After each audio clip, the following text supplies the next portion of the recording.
Well, you're a Boston fan. It's unfortunate, but Kevin Durant is not Celtics bound, not trade bound.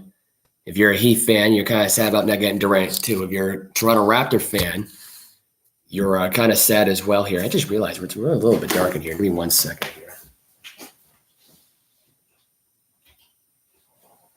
That's better. Anyway, I don't know. That may have helped. Actually, that made it.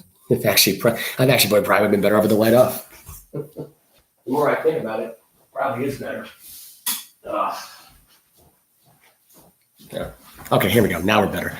So this is Let Us Interrupt You, episode 72. I might have to edit it out. I might just leave it in there. Who cares at this point? Yeah, Kevin Durant is not Celtics bound. He is staying put after a meeting that he had today with the general manager, Sean Marks. And he had the meeting today in Los Angeles. So you figure now at this point, everybody was figuring, Durant's definitely leaving Brooklyn. There's no chance that that's happening. So what was really said in this meeting? And that's really the question that's on everyone's mind. There's much more to talk about in this podcast other than that. But I'd rather start with this because I just got this afternoon. I'm just as shocked as you are about the news, about the idea that Kevin Durant just chose to stay in Brooklyn at this point, chose to stay miserable, chose to just be miserable. I mean, I look at this, I'm like, this has got to be by far the most shocking thing coming out of this whole day so far is this story right here. This is what it was said on Bleacher Report. This is Rob Goldberg on his Twitter. After months of trade talks, Kevin Durant will now stay with the Brooklyn Nets after meeting with governors Joe and Claire Wu, Tashi, general manager Sean Marks, and head coach Steve Nash. The following statement has been released by general manager Sean Marks. Steve Nash and I, together with Joe Teshi and Claire Wu Tashi, met with Kevin Durant and Rich Kleiman in Los Angeles yesterday. We have agreed to move forward with our partnership.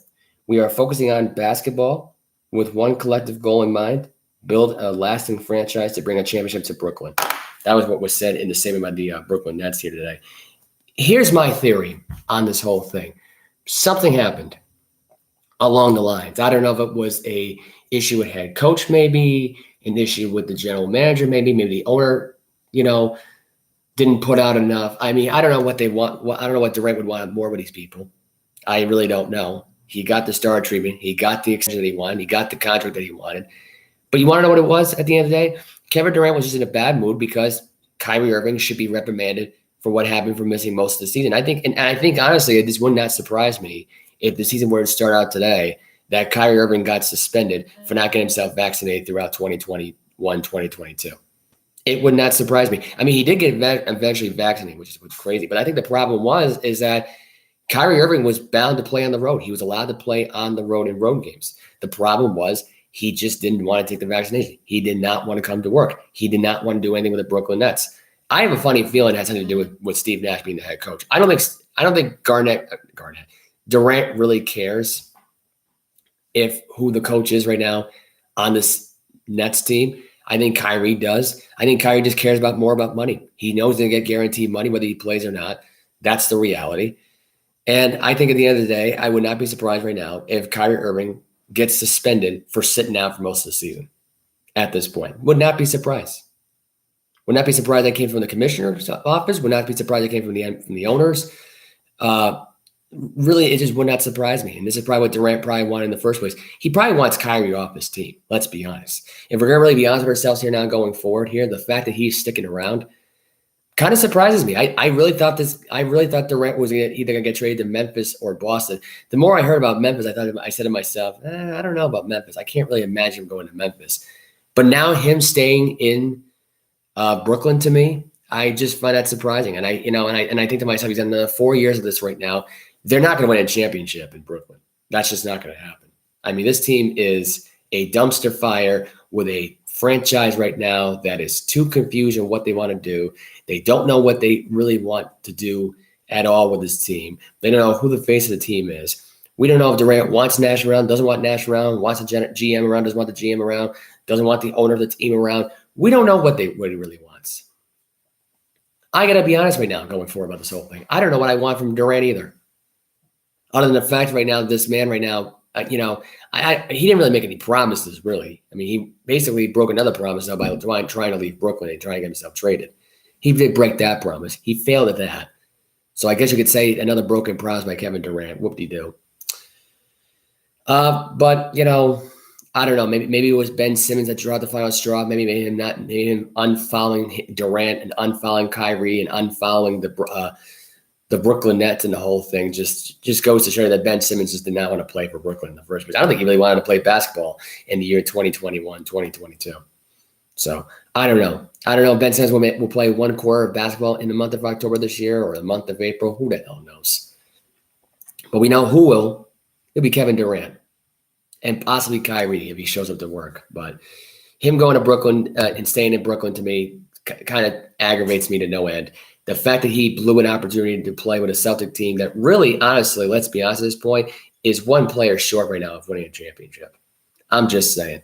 Even with the moves they made now at this point right now, they're not big on these moves. I wouldn't even be surprised if Brad Stevens was the one that said no to this. Because they probably realized, like everybody else should realize, that Kevin Durant is a diva, and he probably didn't want a diva on this team. But here's the thing. If it's a rental player for a couple of years or 3 years to win at some championships and get these guys on the path right now of building a dynasty and learning off of Durant and doing it on their own afterward with this Boston Celtic franchise, I'm all in for it. That's what I thought Durant was going to deliver in this whole thing. But everybody was missing that key component in this whole thing because everybody probably treats Durant like he's a wuss. I mean, yes, sometimes he has his moments. Nobody's perfect. But in reality, if you think about it right now, in this day and age, it's like everybody needs to cool their jets on this whole thing. Because you want to know what it is? They can't let go of the person who let the Oklahoma City Thunder flat, leaving with Russell Westbrook, the guy who wanted to do it all. He wanted to do it on the first one, even with Durant on the team. So what's the difference? Now there's no Durant on there right now. Was Durant shielding their eyes from Russell Westbrook's imperfections and his dumb denial that he had? I mean, if that's the case, if that's how we're going to treat it here, that's why everyone's so upset about him leaving the Oklahoma City Thunder at this point, then these fans are more delusional down there in OKC. But here in Brooklyn, I don't know if the feelings will be mutual at this point. Are they going to be happy that Durant came back? Do they even want Durant to come back at all? Do they want Ben Simmons around? Do they want Kyrie around? Do they even want any of these guys around? I don't think they do. I would not be surprised if that's the case. I would not be surprised right now if Brooklyn this year went to an 8 seed once again. Boston was the number 1 seed and swept them again. Would not surprise me. Because I can tell you right now, they're not going to win a championship in Brooklyn. I can tell you right now, I'd be stunned if they got out of the first round this year with this team because it's still just Durant and Kyrie. You did nothing this offseason. You did nothing to change your team up. This team right now looks defeated already, and they didn't even start preseason yet. So I just thought that was a dumb move. Anyway, so moving on here, we're moving on to the next story of the day right now, which is Jayson Tatum. This was reported as of yesterday that he has been playing with a fractured wrist. He fractured it throughout the season. This was according to CBS Sports and Bleacher Report. He fractured during Super Bowl Sunday against the Atlanta Hawks right now. So I guess we're going to use this now as an excuse now for how he played in the NBA Finals towards the end of the year at this point. Is that what is he forgiven here? No, he's not forgiven. No, he's not forgiven. You want my honest opinion about Jayson Tatum here in this case? He's not forgiven. He wasted our entire time in this run with him playing great. How was it that it was never reported in the injury report that this guy ended up playing with a fractured wrist the entire time? I don't even remember him fracturing the wrist. Now the more I think about it, don't remember him doing it. And you want to know something right now about this whole thing? If you want my honest opinion about Jayson Tatum fracturing his wrist right now at this point, if he fractured his wrist, if it was that bad, then he should have sat out for 2 months and came back in the semifinals. You talk about getting a key player back, and they probably could have won a series without the first round anyway. You're playing against a quitting Brooklyn Net team. What do you expect? You get Tatum back in the next round against the defending champion Milwaukee Bucks at the time? Sure, that would have worked out in your favor. Now, I don't know what the heck Brooklyn was going to do in this case, but, you look at Brooklyn and you think to yourself, even without Tatum and Brown and the defense they had, It's like this team was going to win a championship whether they had Jaylen Brown or Jayson Tatum, regardless of if they had both or they had either one. I mean, neither that was never going to do anything. But, I mean, having both would have been something. But to say that Jayson Tatum's fractured wrist right now, excuses the fact that he quit in Game 5 and quit in Game 6. I mean, I can tell you right now, Jayson Tatum choked in the NBA Finals. He could have had a broken right pinky, and it wouldn't matter. You play through it. You find a way to play through injuries. This is why the NBA is turning into a cupcake league and why nobody wants to watch. Because you got NBA players that are so entitled of not playing on a sport that they've been practicing and playing for decades since they were little kids. And then when it gets down to it being professional, I'll take the money. I won't play. Why even bother going professional? Why even bother going in the spotlight, going on TV? Why take the brunt of bullcrap at this point? I know you're paid millions of dollars to look like an asshole, but why is it that you choose, if you're a player, to either not play through the injury, but whine and complain about saying, "Oh, you people call me babies," and then when you do play during the playoff run here right now and you suck it through, you don't talk about it, but then you expect everybody to excuse you for your chokeness in the NBA Finals. I'm sorry, Jason. I don't excuse your chokeness in the NBA Finals. I think your choking skills screwed us over right now, and there's a bunch of what ifs now at this point. And it kind of makes you think, like, what if Jayson Tatum's wrist was fully healed at this point? Would Golden State would have won the NBA Finals? Now you put these thoughts right now in people's mindsets right now at this point. Not me, because personally at this point, if you're quitting Game 5, and I think he would have quit Game 5, Game 6 anyway, regardless of what would have happened. You want to know why? Because he didn't get his diaper changed right away. That's why. That's exactly what happened. And there's no other way of looking at it.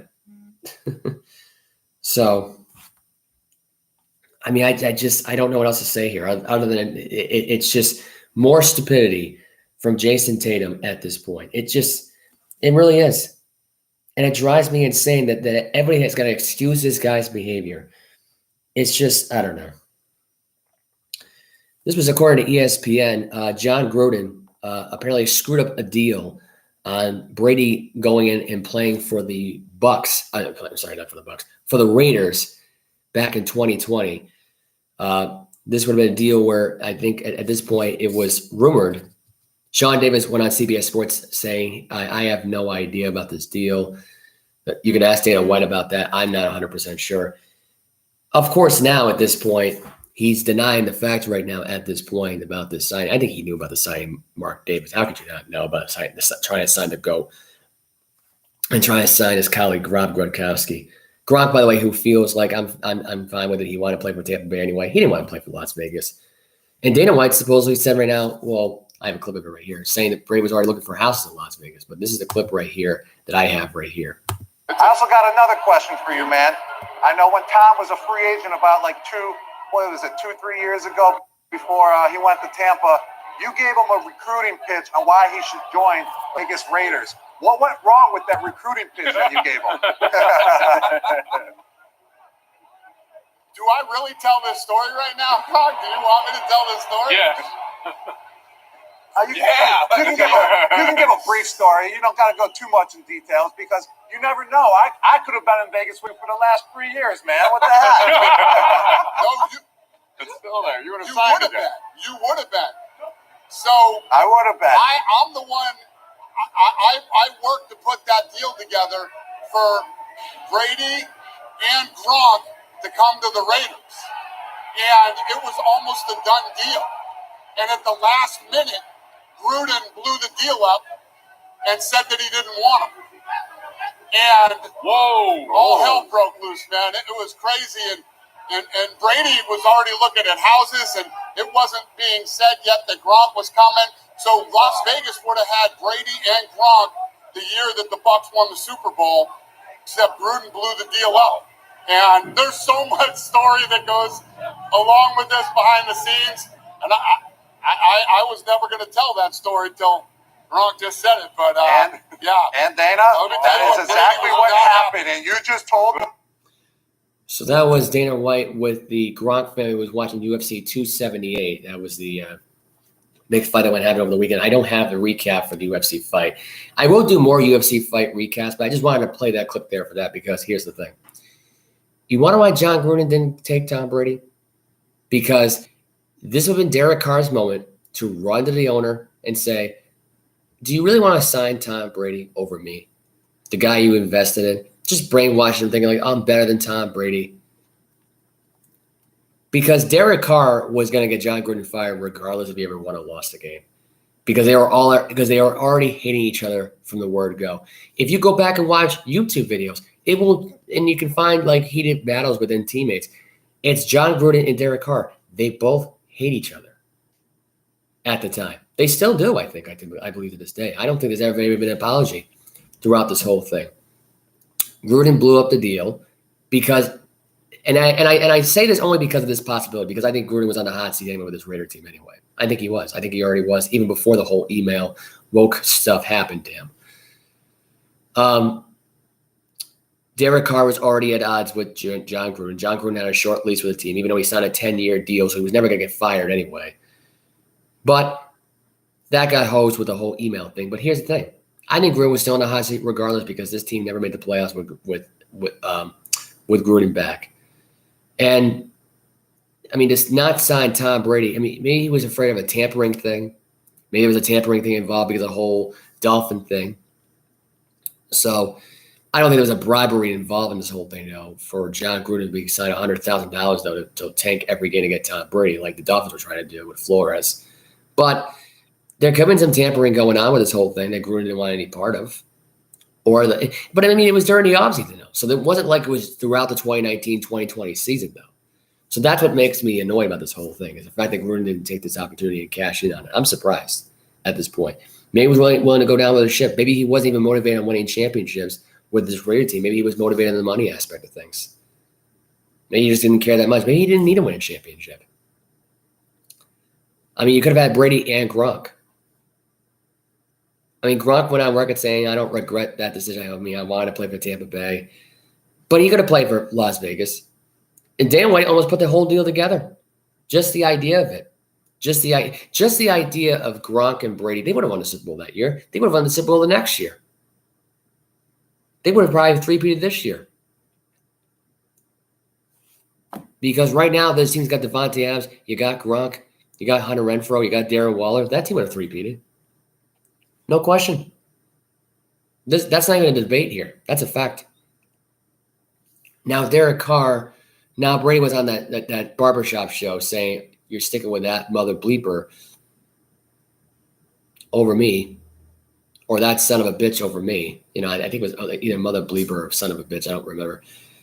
But Derek Carr went on the Michael show. It was Michael Smith and Michael Holley. And this is at the time right now. And look, maybe Brady was calling out Derek Carr. Maybe he was saying, oh, you're sticking with that guy.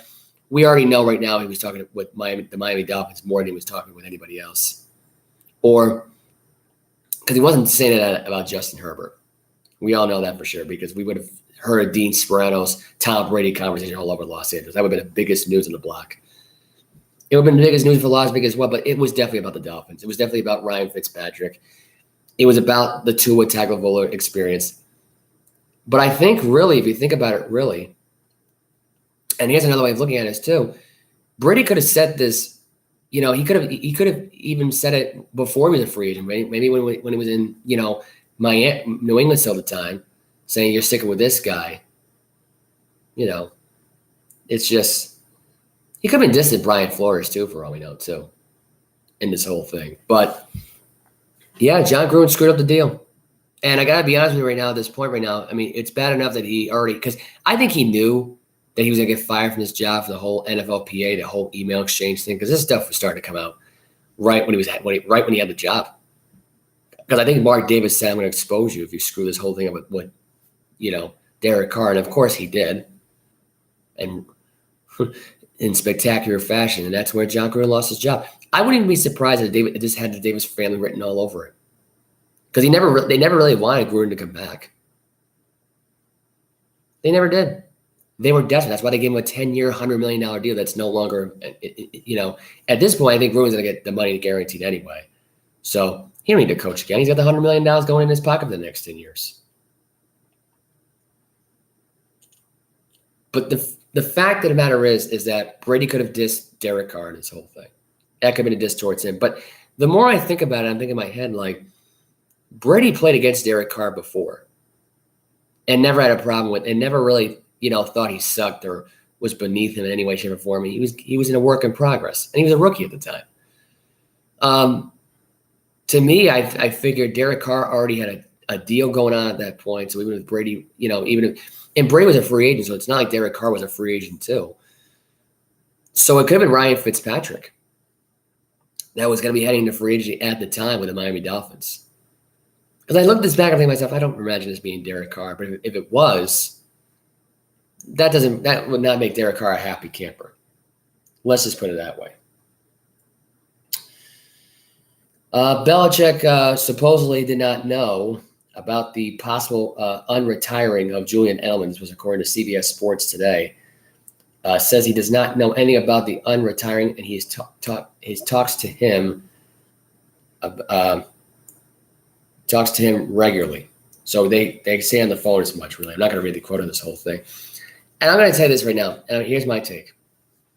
I think Bill Belichick knows about Julian Edelman unretiring. He doesn't want to give him a big contract yet. And let's face it at this point, I think he was, trying to renegotiate behind the scenes. He's probably trying to get Kendrick Bourne traded so they can bring back Julian Edelman, the guy who hasn't played football in over a year. Is that a smart move by the Patriots? No. Should Edelman come back? I think so. But at an expense of getting rid of Kendrick Bourne, if that's what they're really trying to do here, no. I just think getting rid of Kendrick Bourne would be a mistake and bringing back Julian Edelman, especially in an offense now where it's new. There's no Josh McDaniels. There's no offensive scheme here that works. There's no Brady.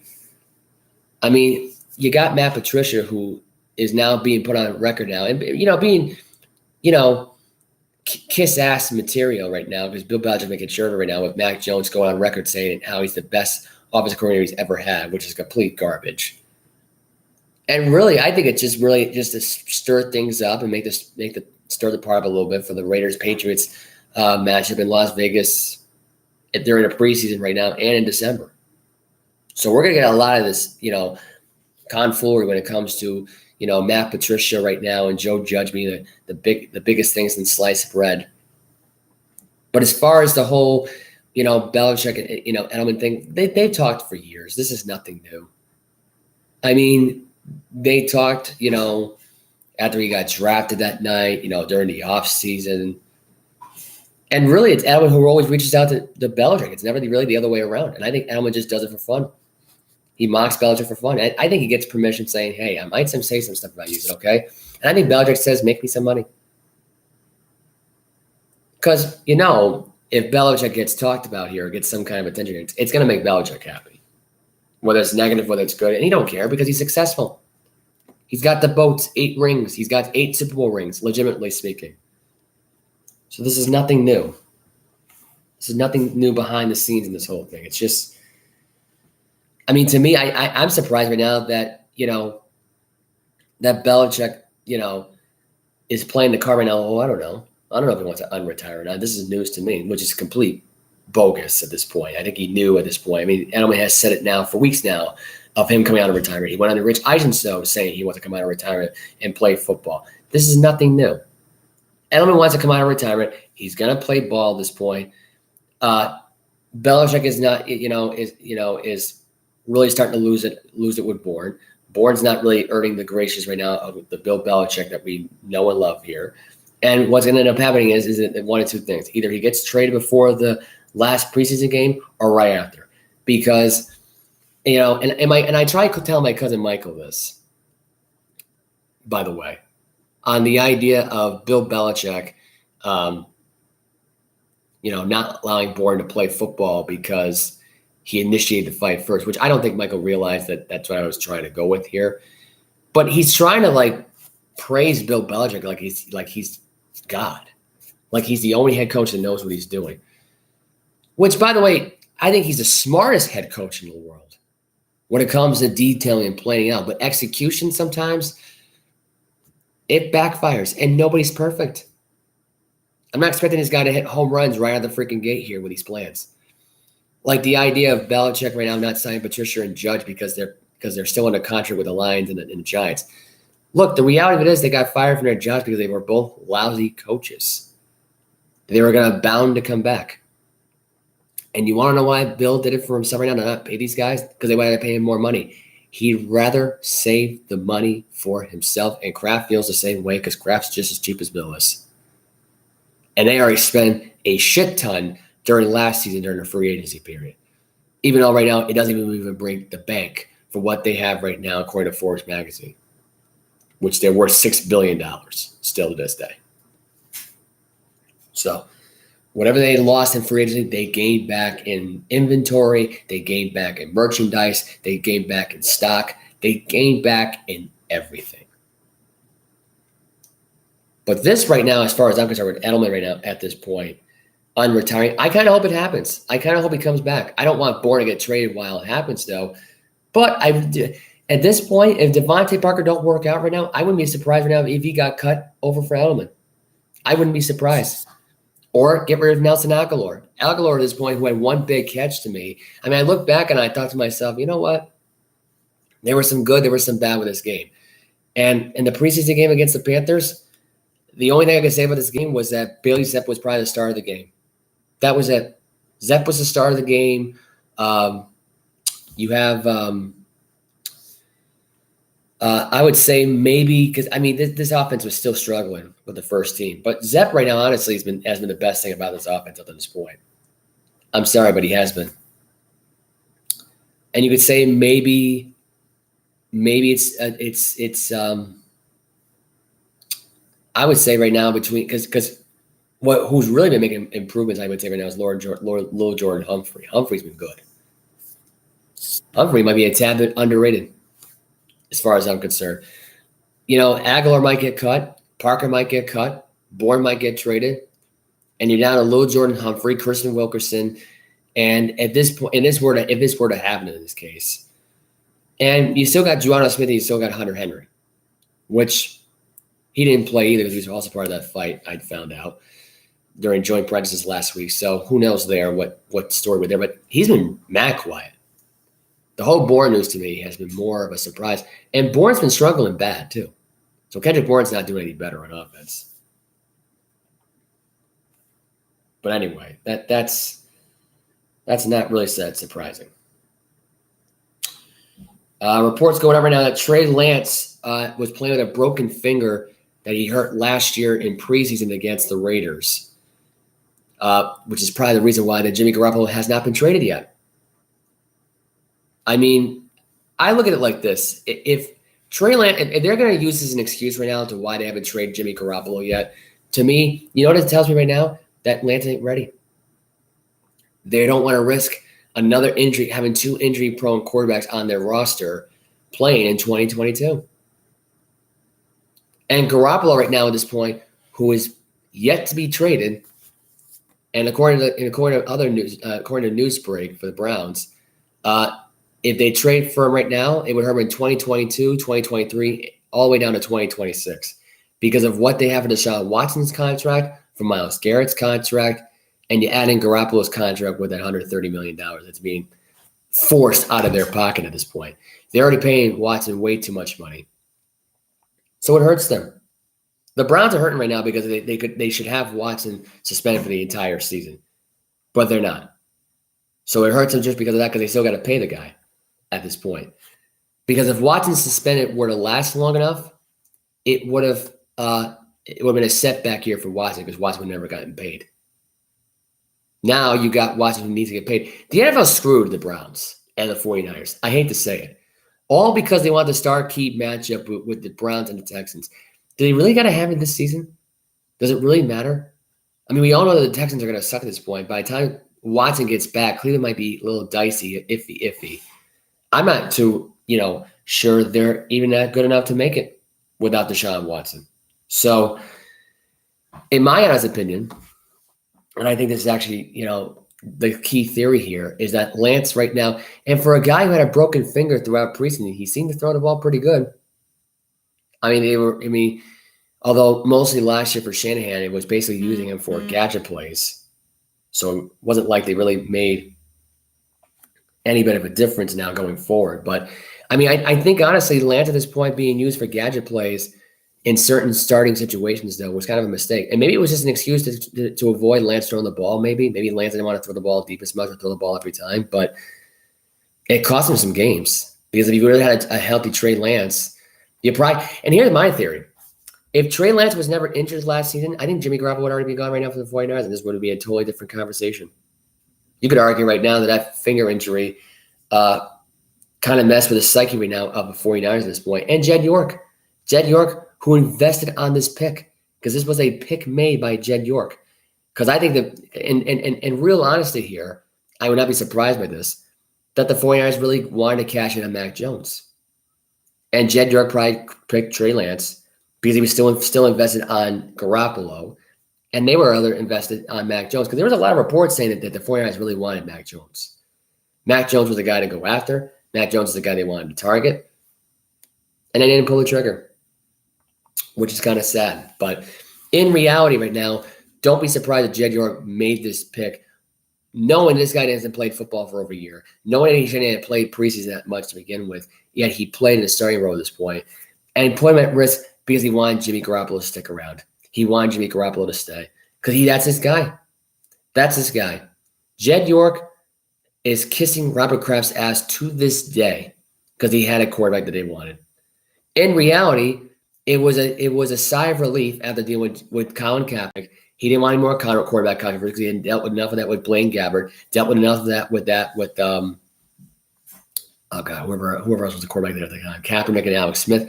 There's always quarterback controversy in San Francisco. He wanted a break, and I don't blame the guy for really hiding this news, and the 49ers hiding this news. But to me, it's like you're only really just putting another quarterback at risk. And at this point right now, we don't know if the finger has been healed yet by this point. If it was already healed at this point, he played through it. We don't really know the full story here with this whole thing. Just the fact that this announcement was even made. So it's just sad. It's just sad at this point that this is how the 49ers are treating this whole situation. Raiders announced as of yesterday they're going to try to release Kenyan Drake as of today. This is according to reports here right now going around that Kenyan Drake only played 12 games last year, did not really average as much, but is going to be released. This is according to Bleacher Report. It was announced. Adam Schefter still believes that the Bears will trade Teven Jenkins. Question is whether or not Teven Jenkins right now will be a Patriot or a Buccaneer, because the Buccaneers right now need help in the offensive line like they need a hole in the head. They need a left guard. They need a center at this point, and they need a right tackle. Teven Jenkins, who I want to say he's either left guard or right guard. I think he alternates sides. I'm not really 100% sure. And honestly, the one team that really should cash in on this right now, honestly, is the Tampa Bay Buccaneers.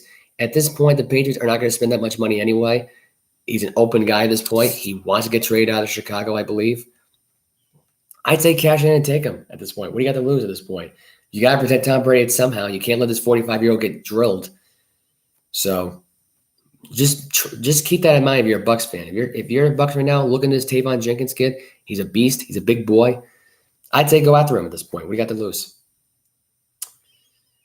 There was news going on today right now. This was rumored at this point. The rumor was nixed at this point by Brady's saying right now that he was not part of the Max Singer, denied the allegation of him being part of the Max Singer, but was reported according to CBS Sports, that he went to the Bahamas with his family to celebrate his son's birthday. So that was the news that broke out there as of yesterday.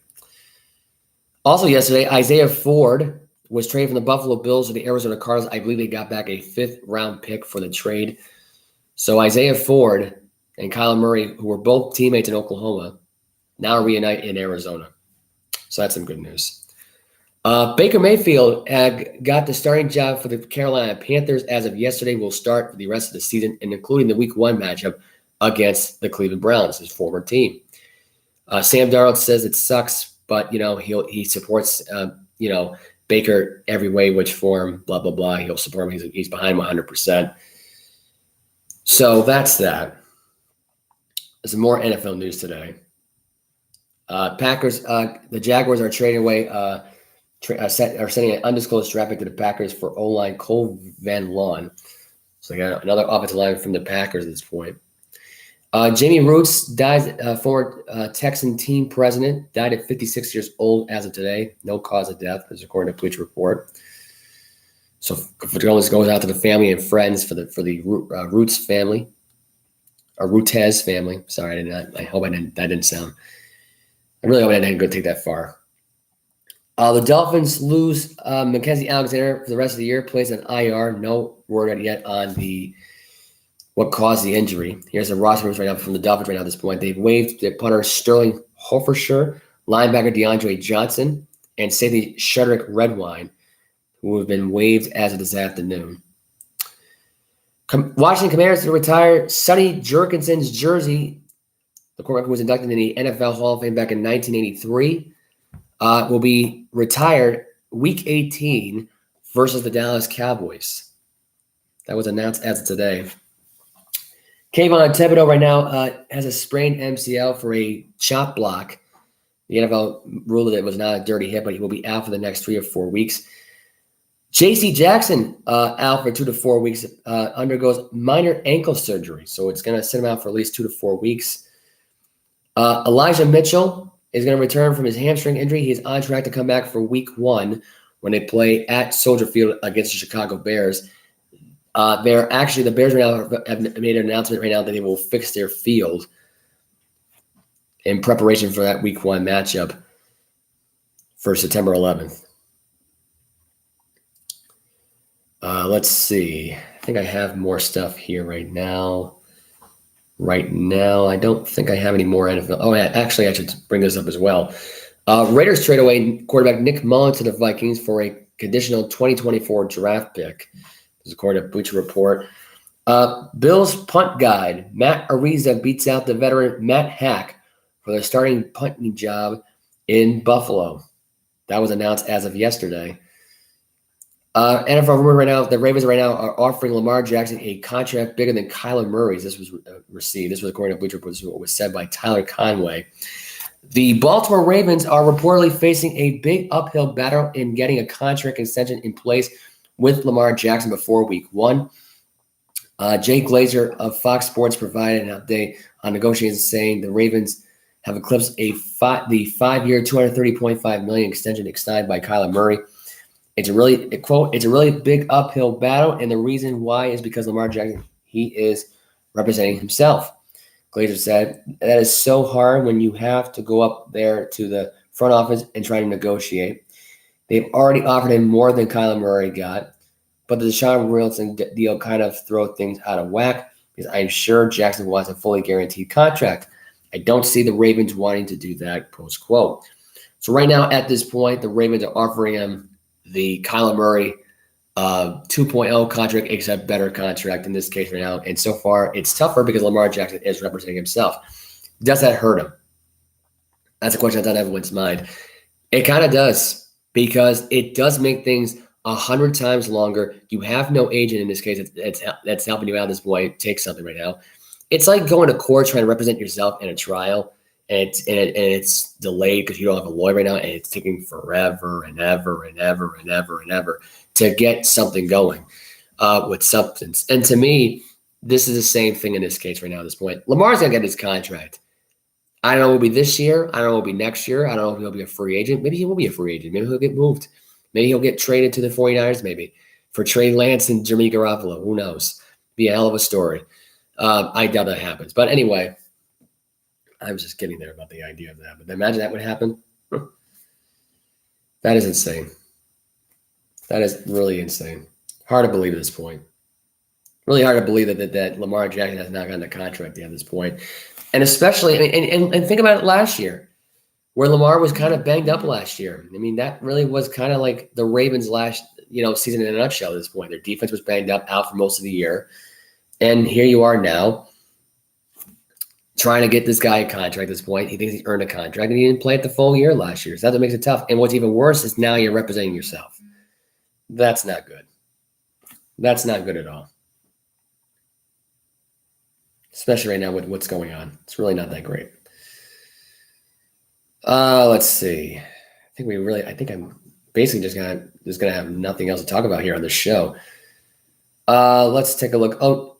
PGA Tour 2K23 release date has been announced here according to Bleacher Report.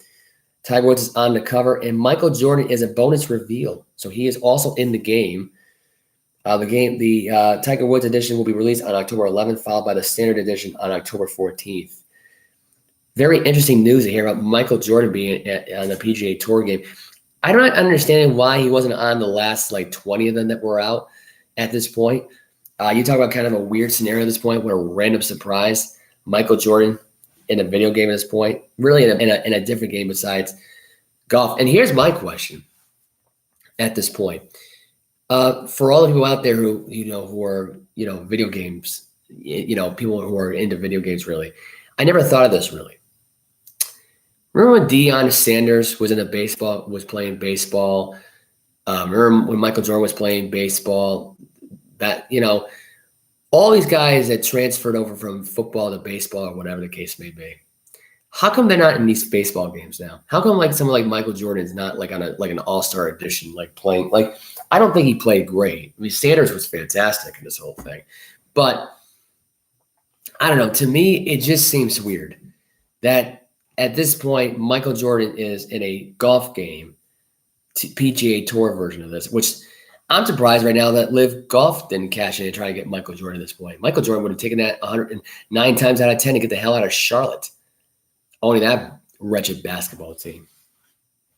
But yes, he is in the PGA Tour. And that might be a question that's on everyone's mind at this point, is that is Live Golf successful enough for its own video game? Is America going to produce a Saudi Arabia type of video game at this point? I mean, who knows? That would be interesting, though, to see what would happen there with that. I'm trying to imagine that being a possibility. But it doesn't seem like that would be a real case scenario. But then again, who knows? The Washington Nationals announced on their Twitter as of yesterday that as of next year, they have the Little League Classic right now in Wilmington, Pennsylvania, to face off against the Philadelphia Phillies.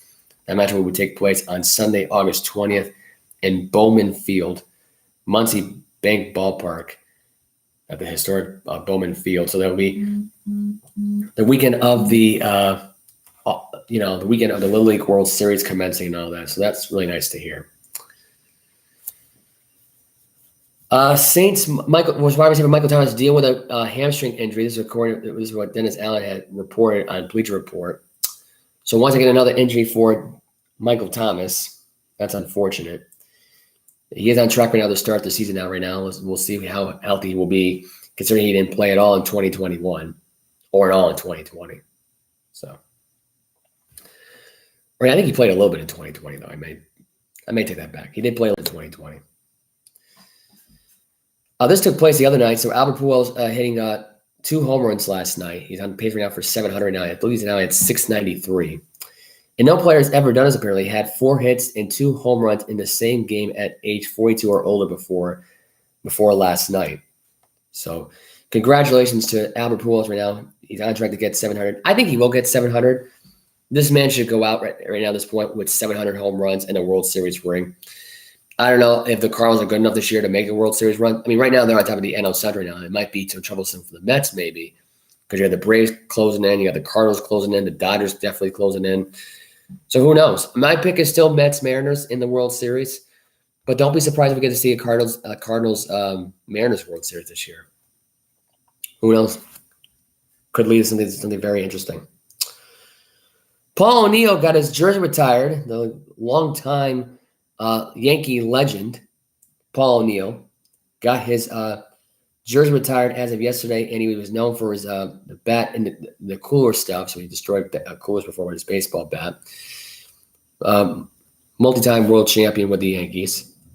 Definitely a Hall of Famer. Definitely a legend for the Yankee. Definitely well-bound Hall of Famer. I believe he is in the Hall of Fame already, if I'm not mistaken. But he did get his jersey retired as of over the weekend. So again, congrats to Paul O'Neill. And this will lead into my next baseball story, which is Joe Madden had a brutal quote This is 2 days before the announcement of the owner selling the team, which I'll get into that in just a second. But this is what Joe Madden had to say about the thing. I have an ad playing right now. Unfortunately, I can't get that. See, this is what I mean about these stupid ads in this thing, you know? But Joe Madden was still butthurt about the quote. I was trying to load up the story here. Unfortunately, I'm having some technical difficulties with this, which I always seem to have here on the show. But this is what Joe Madden had to say about the Larry Brown Sports after his firing with the team right now. He was fired back on June 7th. Madden suggests that association is over for good. Madden played with the Angels organization from 1975 to 1979, then coached with the organization through 2005, totaling 31 years with the team. He returned as a manager in 2020, which lasted until June. Those ties, according to Madden, are broken now that he has been fired. This is what he said, quote, "It's like once that happened, I dissolved my affiliation with them." He told the Tampa Bay Times, "There's no emotion anymore. There's no anything. It's like, to me, they don't even exist or organizationally." Madden says he is still on excellent terms with some members of the team and coaching staff. However, the 68-year-old hinted at issues he sees in how the organization is run. The infrastructure needs to be improved. There are a lot of things that needs to be improved. It's the non-sexy stuff that has to get better. It's not just bright, shiny objects. They have that. They need to do the infrastructure better in the order to get to where we had been in the past. That was my goal, to get to the Angels back to where we had been in the past. That was it. Nothing but pure intentions. I was an angel. They had every ounce of me, and now that's done. Post quote. That's a man that's frustrated with an entire baseball organization who I believe, honestly, at this point, has completely stopped caring about their team. They have stopped caring about winning championships. They have stopped caring about doing things they need to do. And Joe Madden at this point is 100% right. That organization is a dumpster fire. But you know who's worse than that? The Detroit Tigers, who I heard on Valenteri Enrico's show today for 97.1 The Ticket. That's Detroit Sports Radio. They may as well have the worst rebuilding system of all time. Their analytics program sucks. The owners suck. The GMs suck. The manager right now, suck right now. Their players are terrible. Their farm system, completely weak. Their draft stock, awful. They're not going to have a draft stock until 2025. They're not going to have a top capital in their draft until 2025 because that's how bad their farm system is. They don't know what they're doing. That's the problem, and they're sinking. The Angels are heading in that exact same direction with the Detroit Tigers now at this point anyway, or may as well be the Seattle Mariners. I mean, don't get me wrong, they're getting better this year. I mean, that's a well-known fact. But this organization is a complete and utter disappointment. I think it's worse, and I think it's actually worse than the Red Sox and Tigers combined. I think it is. I think it is because this is an organization that has not made the playoffs since 2009. It's been over 13 years. They could have ended the curse this season, and they didn't. So it sucks. It really does suck at this point. And I just can't, and it's hard for me to even fathom this because now you hear this story now that just came out today, which is the Angels, Artie Monroe saying he exploring selling the Angels that he bought back in 2003. This is according to Bleacher Report. Rod Crew on Twitter, put on stuff on Twitter. Hall of Famer says potential sale of the club is happy news and hopes he can restore a relationship with the team. He said, well, this is happy news. I have renewed hope that my relationship at the Los Angeles Angels organization can be fully restored. This is what was said. This was written by Paul Gablison. Los Angeles Angels owner Artie Monroe announced his family is exploring the possibility of selling the team, which they bought in 2003 for $182.5 million. Monroe purchased the franchise from the Walt Disney Company. He had previously intended to buy a controlling interest in the Arizona Diamondbacks before moving on to the Angels. Monroe also became the first Mexican-American to become a majority owner of a Major League Baseball franchise. Ford's value the Angels at $2.2 billion in March, the ninth highest evaluation in Major League Baseball. It's been a dramatic rise in 20 years, to say the least. ESPN's Jeff Passan looked ahead at what the sale of the team could mean for the Angels, who have struggled in recent years despite having a pair of generational talents in Shohei Ohtani and Mike Trout. This is what Passan had to say here in his Twitter account. Angels Monroe says he's sworn to selling the team. The fall from the Arte Moreno sale, the Angels would be monumental. Opens the door to a Shohei Ohtani trade or record-setting extension. With number two, with enormous revenues, Angels still have never had a payroll over $183 million. That will change. And Major League Baseball's hands-on owner is gone. Arte Monroe basically just killed the Angels for over the last 13 years. This is a franchise who has been dealing with a cheap owner, who has only done things to benefit himself, benefit no one else but himself, put himself first over the team, and really was selfish, cheap and selfish. Probably over the luxury tax too many freaking times. Probably had people that was kissing his ass too much. They stopped caring about winning. They didn't have an owner that really cared, and it got to the point where if you're looking at this from a perspective right now of an owner who had to deal with the fact right now that you're in cahoots with the governor, that your general manager's in cahoots with the governor right now on,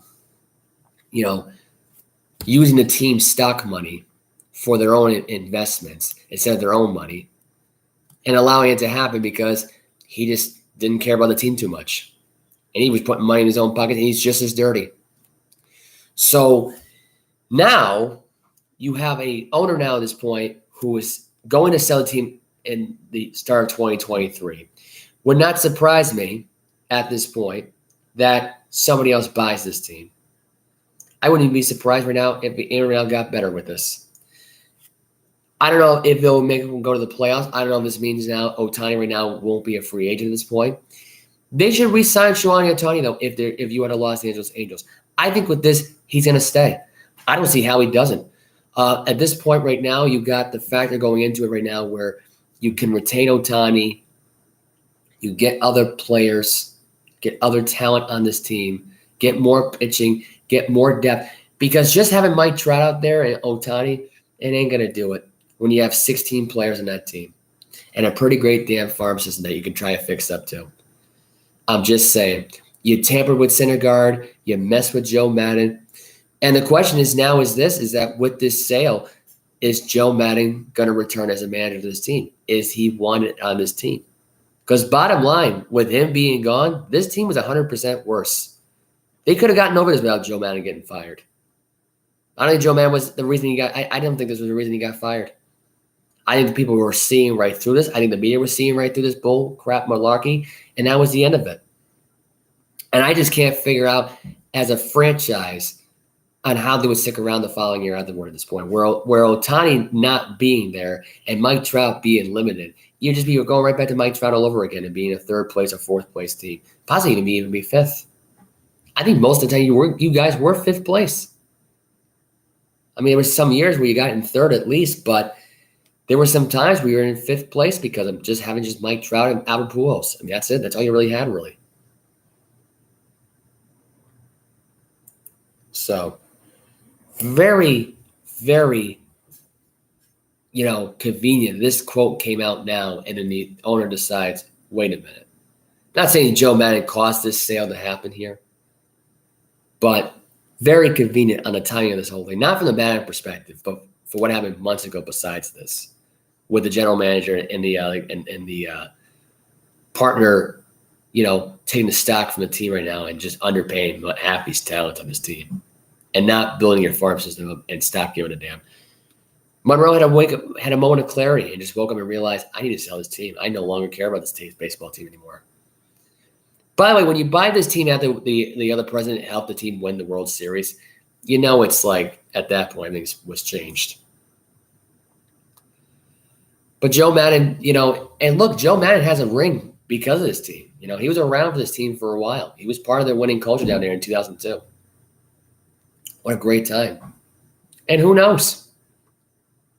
Maybe Joe Madden could come back and, get Otani to come back, get Trout to stick around, try to get him as healthy as possible, try to have him not as limited as much. And I think in this case right now, if I'm the Angels at this point, I'm going after some free agents here. I'm going to try to get as much talent as I possibly can. I try to get a third baseman within the next year. I try to get a shortstop within the next year. I try to get a left fielder and a right fielder within the next year. I try to get Andrew Benintendi maybe. I try to get maybe Stanton. Imagine having Stanton as your outfielder. And the guy's got a hell of an arm. He can hit. He's got a hell of an arm. It's great. The next Otani, your designated hitter and your pitcher by having this move happen. Because it's just too much for Otani to do everything all at once. But to be DH and hitter and pitcher here, it works out perfectly. It does. It does. And I think this owner right now at this point, who I think is 10 times worse than what John Henry is and the McCasey's are combined. McCasey's, by the way, if you know anybody would know, is the Detroit Tigers owner. And that family could give two flying peeps about that team. They don't care about the analytics team. They don't care about baseball. They don't even know what goes on with their team at the time because they're not hands-on. When you got a hands-on owner who's in denial and is going, and repetitive motion of the same crap over and over and over again, that destroys your team. You got that and a team and an ownership that don't give a damn about their team, and they just wanted to fail because they make more money that way. It's sad. It's sad, really, when you think about it, really. But the good news is that Monroe is going to sell the team. Maybe he'll be a hands-on owner in Arizona. Maybe he'll buy the Tigers. Who knows? Maybe this means it's a sign for things to come. Maybe the Tigers will get 100 times worse. But they'll have an owner who will be hands-on, though, and will control the stock and everything else like that, and will screw the Tigers over royally. So the Angels' loss is a thumbs up. Losing that guy as an owner, selling that team is a thumbs up. It is. And you want to know something right now at this point? And I just thought of this just now. I thought to myself, this makes more sense here. Because John Henry's never going to sell never going to sell the Red Sox. In fact, I think John Henry will be so unfocused with the Red Sox by this point after the season that he'll just check out. He'll never sell the team. And it'll be like the Detroit Tigers. The analytics will not make any sense. It'll be a complete failure. The analytics of the Red Sox right now are going to turn into the analytics of the Detroit Tigers. With an owner who could give two damns, wants to go live in Newport, and not give a damn. And you got Chaim Bloom, who just hire his friend. His friend will do whatever he wants to do, and then nothing will change. And the Red Sox will never be a postseason team, and they'll never win. Monreal will just take the Tigers up to third place, hope for something, and then get completely gassed and die. That's what will happen to Detroit. Detroit will never be successful. That's it. Theo Epstein, however, though, could buy the Los Angeles Angels, possibly get out of the whole commissioner's thing, because I think him being a commissioner at this point is a complete waste of time.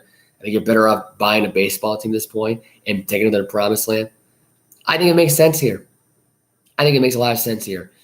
I think realistically the question right now here is this, is Theo Epstein going to go to the Los Angeles Angels? And is A.J. Hinch going to stay as the Detroit Tiger manager if either McCasey sell the team to somebody else other than Monreal, or they sell to Monreal, he leaves?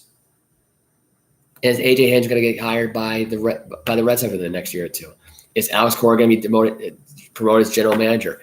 A lot of this is still on the table. This is all going to unravel right now within these three different franchises. Is the city of Los Angeles going to drop the lawsuit against the governor and the general manager for the Angels? Is that going to happen? Is the FBI right now still going to are the files going to be destroyed at this point?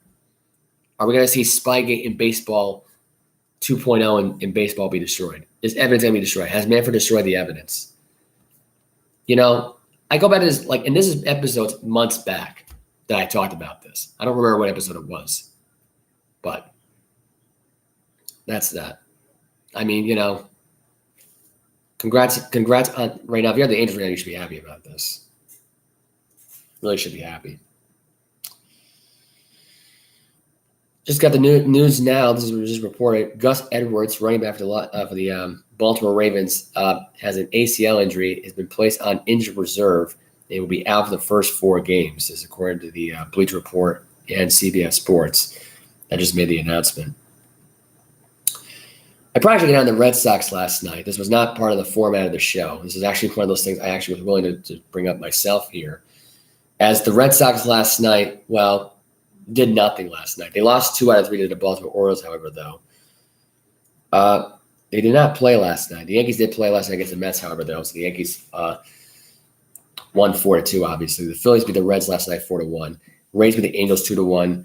Rangers beat the Twins 2-1. Marlins beat the Athletics 3-0. Brewers beat the Dodgers 4-0. Royals beat the White Sox 6-4. And Cardinals beat the Cubs 1-0. So that was the games that were on last night. But going back to the Red Sox for just a second, because now they're 60-62. And I'm not going to bring up the John Henry stuff or Shine Bloom or whatever the hell you want to call him. But I will bring this up, though, because they are playing the Blue Jays tomorrow night, and they haven't played the Blue Jays since that awful debacle of a series where they got swept. And in one of the games, you lost 28-5.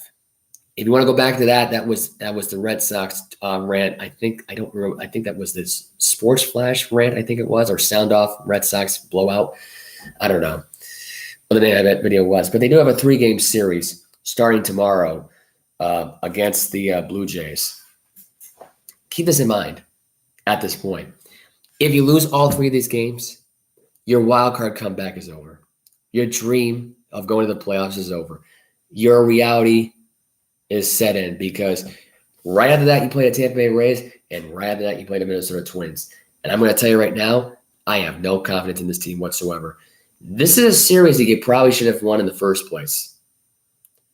And you lost 15-10 Friday night. You lost 4-3 Saturday night. You lost 5-3 Sunday night. I can't say more about this. This franchise sucks. They don't care anymore. It's so hard for Bogarts to even want to stay here. It's so hard for Devers to want to stay here. You are forcing these guys out the door if you're Bloom. Alex Cora, who got ejected, I think, was it Friday night on a strike 3 call. He's losing his marbles. Bogarts losing his edge because he couldn't handle the fact that he couldn't read the pitch right. You guys got to wake up. At some point, you have to wake up. By the way, right after they play the Twins, you play 3 games against the Texas Rangers. These are winnable games right here coming up. 4 game series against the Rangers. You're back in Tampa Bay. Then you're back at Baltimore for 3. Then you have the Yankees coming to town again. That's for a 2-game series. Very strange. You have a 3-game set against the Kansas City Royals. Then you're at Cincinnati, 2-game series. That's doable. You should win both those games. Then you're at the Yankees. You're done there. And you're home against the Orioles. You're done there. And you have 1 game against the Blue Jays. I should say 3 games against the Blue Jays. And you have 3 more against the Tampa Bay Rays.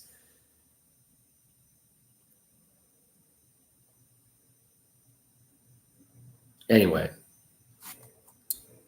this was just reported. So this was according to the Sam right now. An Angels sale could increase chances of Shohei Ohtani's trade. These 5 teams are the best position to land. This is by RJ Anderson as of right now. So here's what the teams are going to look like now going forward. This may be a possibility where Mike Trout would want to leave Los Angeles. Because now at this point, you got Ohtani who still doesn't want to be in Los Angeles. This could increase the chances right now of showing Ohtani as a trade. So Ohtani could get moved. Mike Trout could get moved. Anthony Rendon could get moved. This might start from scratch. And I think this may be, the number 1 team right now is the Dodgers. The number 2 team is the Mets. 3rd team is the St. Louis Cardinals. 4th team is the Yankees, and the 5th team is the Texas Rangers. Here's my opinion on this whole thing. They just fired their GM, the Rangers. They fired Daniels, and they fired Woodward. Don't be surprised if Shohei Ohtani next season goes to the Texas Rangers and Mike Trout joins along with them. Because I got to be honest now going forward. Mike Trout right now is going to be limited at this point. He's not going to hear it. And Anthony Rendon might be out the door as well. So I'm just saying, this is a very, very toxic situation right now going forward. And I can see Mike Trout in a Texas Ranger uniform with Ohtani. I can see Rendon honestly going right to the Mets. Dodgers, I can't see the Dodgers only because I just can't imagine the Dodgers taking Ohtani now at this point. So we'll see what happens. But anyway, back to the Red Sox thought here is that this next month and a half, I was going to say 2 months, but the season is pretty much over on October 5th, and the month of August is almost over. So we'll see what happens now going forward with them. But believe it or not, this is do or die if you're the Red Sox here. You have to try to cash in now at this point. If I'm the Red Sox, I'm going to try to win every single game in this series now going forward. If I'm the Red Sox, I want revenge after being embarrassed the night after the All-Star game. You're back at home, second half of the year, and you get crushed 28-5. If I'm the Red Sox right now, I'm trying to kill the Blue Jays. Trying to kill them. You know what really surprises me? I really can't believe this right now at this point. I'm surprised the Toronto Blue Jays aren't part of the Ohtani conversation. That really does surprise me. And the question is right now at this point, even with Ohtani, I know I'm changing topics here about the Ohtani thing, but could you imagine Ohtani being with the Blue Jays right now at this point, with the Red Sox? Why is the Red Sox not interested in getting Ohtani here? And if Joe Maddon was still around as a manager, would Ohtani want to stay in Los Angeles? Did he like Maddon as a manager? It's not like the Dice came out to Zachary, where Dice couldn't stand Terry Francona, and Francona knew the feeling and shipped him back to China. So, who knows? Maybe it's the same thing there. Maybe Artie Monroe was trying to get rid of Ohtani, maybe. Who knows? And that's really about it. I got nothing else to talk about here on the show. Mike will be back here on Saturday. You notice he was not on the show today. This is a new schedule now at this point, so we won't be here on Tuesday. I'm not going to try to address it every week, unless things change going forward. Did go an hour and 7 minutes. I was kind of surprised I went this long, but there was some speculation. There was some news today right now, and the whole KD stuff coming into play here. And my show last week was an hour and 10 minutes with Mike, talking about NFL bowl predictions that we had. But again, like, subscribe, do what you got to do. The Red Sox are on tonight against the Blue Jays, which I was already mentioned before. NFL preseason was on last night. I probably should get these out of the way right now. The last few games right now, I didn't really get a chance to talk about these games, but here you go. Eagles beat the Browns by 1 point, 21-20. The Giants beat the Bengals 25-22. That was Kayvon Thibodeau's injury. Ravens beat the Cardinals 24-17. And last night, the Jets beat the Falcons last night 24-16. And Ritter was actually pretty good. Ritter threw for 143 yards last night and was 10 for 13. So good night for Ritter. Not much else to say. So our social media and stuff like that. Bleacher Report, Facebook, Instagram, Snapchat. Me and Mike have that, except I have TikTok. He has TikTok, I believe. I don't believe he has Bleacher Report, but he does have Twitter. You can follow him on Twitter as well. You know the drill there. And I will end the show there with that. So enjoy the rest of your week, guys, and I'll see you Saturday.